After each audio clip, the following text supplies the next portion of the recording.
Taking a look at our forecast today, it's going to be hot and a little bit humid out there. Definitely going to start to feel like July for both today and tomorrow, but then we have a little bit of a pattern switch up coming by the middle portions of the week that's going to bring a very different end to the week ahead of us. So let's start with today. High temperatures for the most part to reaching into the upper 80s across the area, possibly seeing 90 degrees and La Crosse 88 in Eau Claire. Really, most of us will be getting a flirting towards that 90-degree line, but really it's looking like tomorrow will be the better chance to have more widespread 90s across the area. If you tack that dew point on though today, we're seeing dew points rise into the upper 60s and even getting into the low 70s.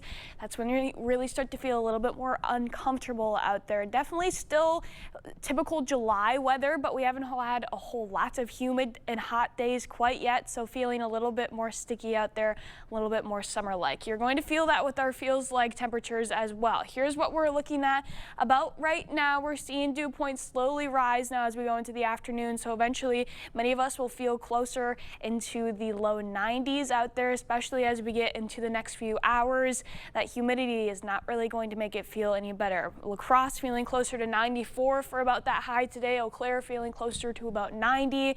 Those temperatures will fall off as that sun sets later in the evening hours, but still around 9 o'clock, most of us will be still feeling closer to around 80 degrees, and that will continue on into tomorrow's highs as well. Again, a little bit of a higher chance to see a couple more 90s out there, but for the most part, at least expect to get back into the upper 80s. Very similar dew points as well, so and near identical day coming for tomorrow. But we do have a possible chance to have some showers and thunderstorms passing through tomorrow evening.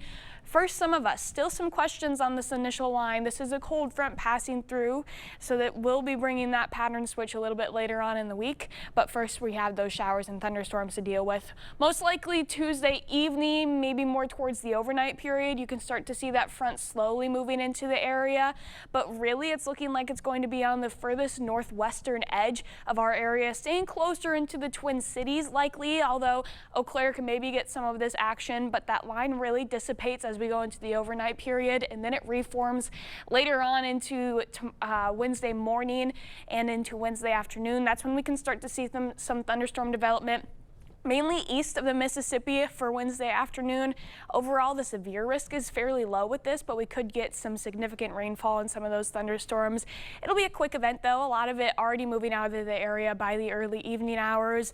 We'll be left with cloudier and much cooler conditions though. Look at this, 6 p.m. in Ladysmith on Wednesday, already back to 58 degrees after a very warm start to the week. So here's the precipitation chance for Wednesday, looking to see at least around 3/4 of an inch, some isolated higher amounts, especially in those thunderstorm chances, possibly seeing over an inch of rain there. Otherwise, severe risk, like I mentioned, fairly low, maybe possible to get some stronger or some severe thunderstorms within that Wednesday afternoon run, mainly again east of the Mississippi and south of I-94. Otherwise, just a good old-fashioned thunderstorm is expected for your Wednesday afternoon. And then after that, maybe some lingering showers into Thursday, but our main focus is going to be on those temperatures. Much cooler after that front moves through, about a 15-degree temperature drop in just about 2 days. So we get a taste of summer today and tomorrow, and then almost a taste of what fall typically feels like by the end of the week. Yeah, well, I don't love to see all that rain come through, but I think hopefully it'll clear up for the fair for anyone who wants to go to the La Crosse County Fair. And yeah, that like mid-upper 70s, that's perfect for being able to go outside and enjoy the fair. All right, well, thank you, Nicole.